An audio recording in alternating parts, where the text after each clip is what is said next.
Millennials and Generation Z, we were lied to, and I think we were sold a bill of goods that I don't know that it in the long run makes sense. This is the Melodic Investor. My name is Antoine, and I just wanted to come on and share a couple thoughts of an experience I had today with my son dropping him off at daycare. Please like and subscribe and share. I dropped my son off at daycare this morning on my way out the door to get to work. And I am in the millennial category. So I dropped him off at daycare. And as I'm dropping him off, he's like, Daddy, I want to be with you. It makes me sad, to go into the daycare or whatever. And I know kids, that's pretty normal for kids. But I was like, oh, buddy, I'm makes me sad not to be with you too. And so I go in there and, you have all these parents in the morning that are dropping their kids off. And as I'm walking down this hall, I'm seeing they have where the infants are, and then they have where, the bigger kids are and stuff like that.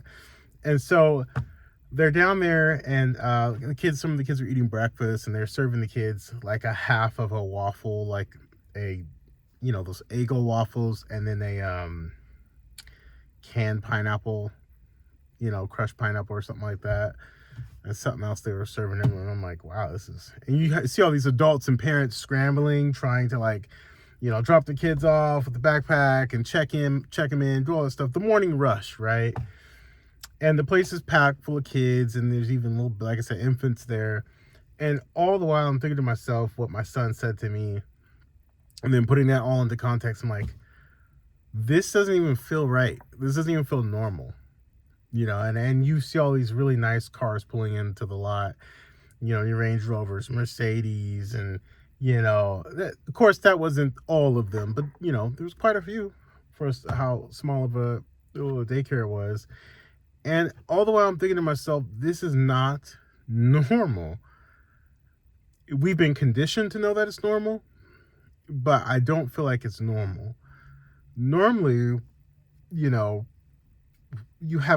used to have family members that would stay in the home with us and be with the kids, or somewhere nearby, and not someone else outside, or your grandparents or something like that.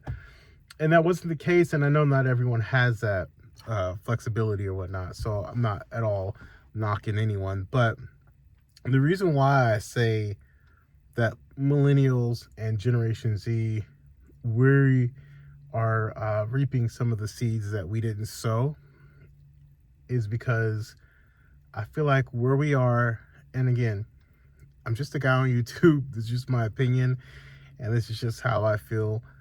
This is not meant to be like a negative video or downer video. Hopefully we can end on a high note and we can make it positive, because I don't like to have just negativity. I like to be solution based, because that's where my brain naturally goes. But I couldn't help but thinking about this and the system that we live in. And that, don't get me wrong, I still love this country, but we drop our kids off, the things that are most precious to us, to these institutions that raise them. And we try to both parents have to go to work to provide a living for those kids. And hopefully we can make enough, you do everything the right way, your budget, no debt, try to live on less than you make, invest, all that good stuff. And for those of you who know, this is an investing channel. I'm not selling any courses. I'm not offering you a 30-day program to be able to help you uncover and unmask riches. I'm just a guy living life, and hopefully some of the lessons I've learned investing, I try to share that through this channel, and just give the knowledge that wasn't given to me, that I actually had to learn the hard way, or just in the field that I'm in. I'm in the real estate industry. I've worked every aspect of the real estate industry. Well, I shouldn't say every aspect. I've worked in the multifamily side managing apartments, and then I worked strictly on commercial now. I started in this industry as a janitor and worked my way up. Now I'm a commercial property manager. So I've done everything from day porter, janitor, to maintenance, to the whole nine. So again, just speaking from my experience, but you know, uh, as going back to my story, as I'm walking through this daycare, dropping my son off, he doesn't even want to go. He don't want to be there. He wants to be with me, which I understand. I'm his parent. He wants to be with me, spending time with me. But back in the olden days, they used to say like my grandparents, they were able to raise their children on one income and be able to, support a family on that. Those days are gone. Can't do that anymore. Um, you know, and it's pretty incredible because I know a lot of people who make really good money. Like six figures used to be like, oh man, you're making six figures. It's not even a lot of money anymore. And I'm not talking about, there's a lot of people that in the tech industry or something like that, and they're just like, they're killing it, right? But that's not the majority. The majority of us are like, you know, making a modest living. And a lot of us have student loans. I don't have student loans because I never went to college, but that's another video for another topic. But you know, most of us have student loans that are just killing us. My coworkers I talk to, people with friends that, and we were set on the idea that our parents drilled into us, which would be Generation Xers, go to college, get a degree. You can get out of college, you can get a good paying job, support your family, yada, yada, yada, live a life, maybe a couple vacations a year, get a 401k, retirement plan, all that stuff. And then I think that the Generation X was probably the last generation to be able to have that formula work. Because obviously our grandparents, that was able to work. And then, not to give a history lesson, but when the U.S. moved off the gold standard, that's when, a lot of things changed. And, we had to go, the economy, monetization, all that stuff changed. A great channel, by the way, to follow to learn about this stuff is The Uneducated Economist. I think he does a fantastic job of just breaking it down. The reason why calls it uneducated because he's not formally trained, but he's able to read and comprehend and lots of study. And he's actually brilliant. I know he's been on a lot of big podcasts like George Gammon and some other people, but he's really, really knowledgeable. And he has a way of taking something very complex like the U.S. monetary system and the economy and breaking it down to like, the C student level. So where it's digestible. But anyway, we were told that if you do these, A plus B equals C, you'll be good to go. That is the biggest lie. It doesn't work. Yes, I'm not against education. I'm not against those things, but I think for the majority of us, you don't need to go to college to be able to, get a high paying job or make some money. Nowadays you can get a certificate. I think having a degree is so saturated. But to round off my point, when I dropped my kid off, I was like, I wish we had the option for him to be with us at home. It's not an option, at least not right now. And that breaks me up because it hit me in my chest when he said, I want to be with you. When I'm away from you guys, I miss you guys. And I'm like, where, even as a country, where do we have something wrong? We have something broken. When it's normal to drop your kids off and both parents leave the house to go to work and do stuff. And I'm not one of those people that hates work. I actually like work because I like the idea of doing something. I like providing for my family. So work is not the issue. But when your work is no longer able to support your standard of living, and that's not a crazy thing. I don't drive new cars. I don't have a house. I don't do all these things. So it's a little alarming because I'm starting to see like this is not, there's a trend happening here. Um, or I shouldn't say, I do have a mortgage because I have a rental property, but that's neither here nor there. Um, we could talk more about that. I have talked about that in other videos if you're curious about how to get a rental property, your first rental property for very little money down. But anyway, side note, we are so broken, and I don't mean this to even be political, but I'm just thinking, man, I'm dropping my kid off and other parents are dropping their kids off and they're eating these, for lack of a better word, shitty lunches or breakfast that's not nutritional at all.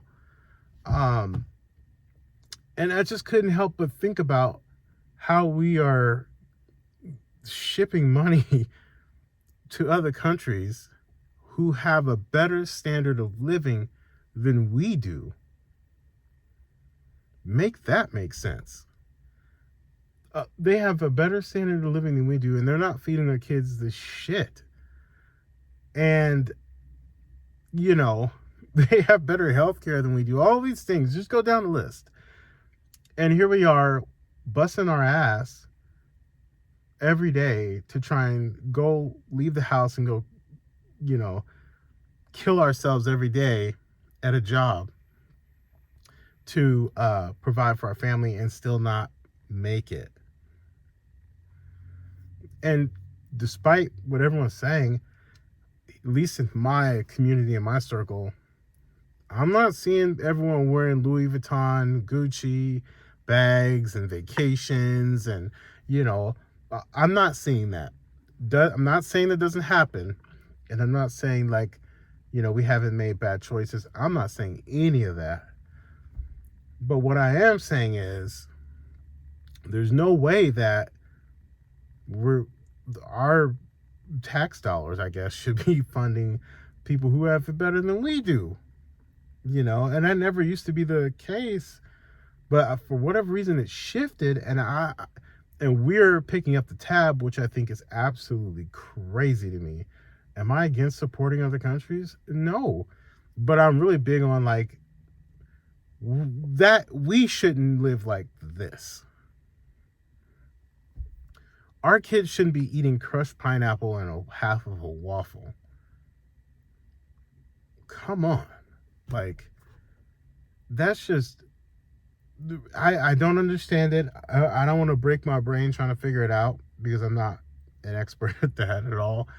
I'm just a guy on YouTube who tries to give advice on people and investing tips and things that I've learned the hard way, from being sued as to everything else. Not because I'm a bad person, just because, you know, you didn't follow the letter of the law to the T and you get sued, and someone can be a reasonable person. So anyway, yeah, I just want to say, like, to all the parents out there who are in the grind, just hang in there, and just keep trying. And I think this is why so more than ever we have to teach each other lessons about like investing and things of that nature, and find other resources and really educate ourselves on financial literacy, which is the whole purpose of me starting this channel, was to try and help my peers and the people coming after me to try and throw the rope back. You know, if you climb up the side of the mountain, throw the rope back and try to help each other out and hoist someone else up, because the system is, it's out of whack, to say the least. And I think everyone's feeling that. And I know with the inflation and everything, and I often heard inflation described as like the carbon monoxide in a room. It's there, and by the time you probably realize it, because you don't smell it or anything like that, it's too late. And, you know, not to be too grim or too dark, but I just want people to know, have hope. There is a way out.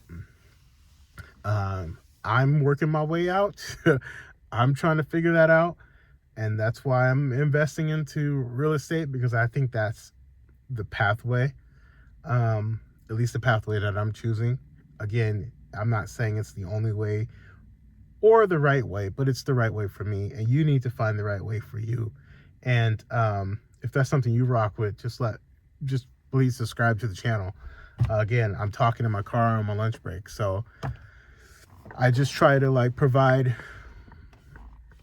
wisdom things that I've learned. If I stub my toe doing something, and say, hey, if you can avoid it, try to avoid it. Again, I'm not offering anyone a course.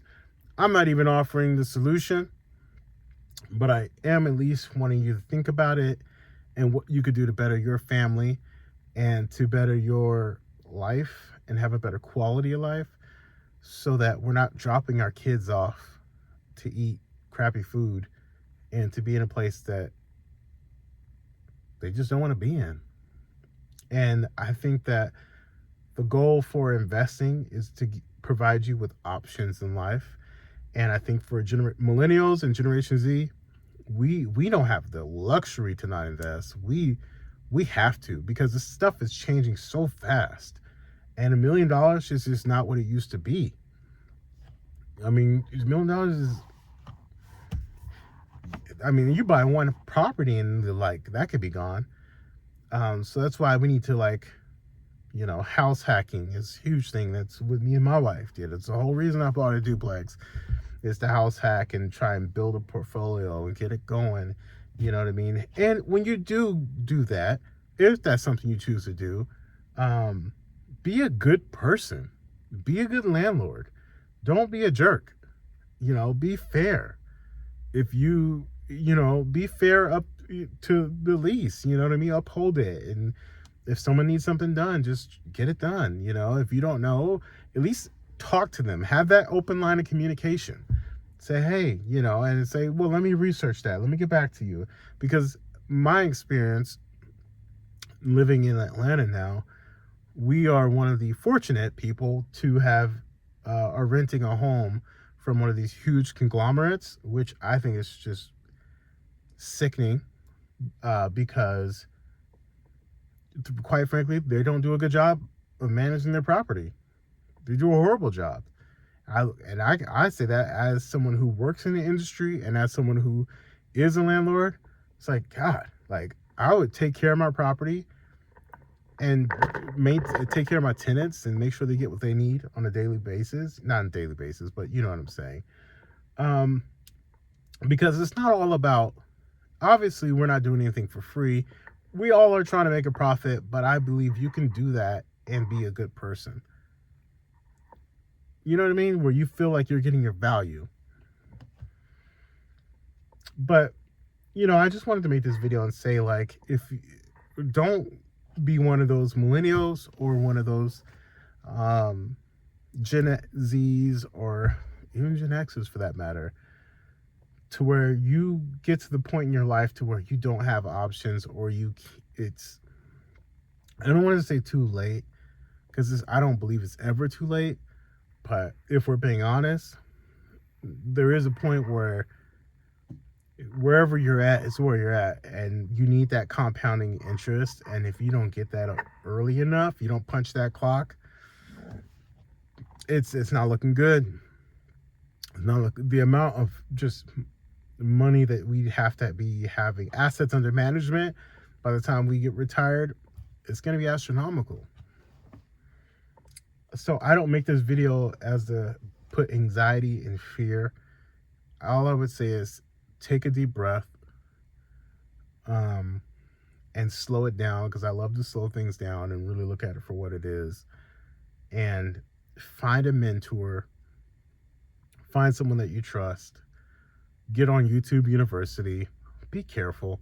There's a lot of crooks, a lot of scammers out there that have bad intentions, that we don't want to, associate with those people. Because even some of these people and content creators on YouTube, I'm, looking at other content creators and some of these well-known YouTubers that are going broke. And I'm like, how are you going broke? You have all these millions of viewers and subscribers and likes, and you got the YouTube money coming in, and you look on their page and they all just Gucci'd out from head to toe, and And I know it's always easy to say this when you're, the guy sitting in your truck talking to the camera. Not really I'm not monetized yet at all, but it's like, God, like, you have to, I guess it's a lesson, right? You see these athletes that are going broke as well. Like, just because you got it doesn't mean you need to spend it. Learn how to live on less. Learn how to, like, be okay with living a minimalist lifestyle and enjoy experiences. If you want to go and have a lavish vacation, fine, go do that. But when you come back home, let's tighten up the ship, because I do think a lot of it is people just don't know how to budget. They don't know how to say no, not right now. Not forever, just not right now. Hopefully this is encouraging to you. If you enjoy this type of content, please like and subscribe, and to share. And like my mentor says to me, there's light at the end of the tunnel, and I promise it's not a train. Take care. Appreciate you guys.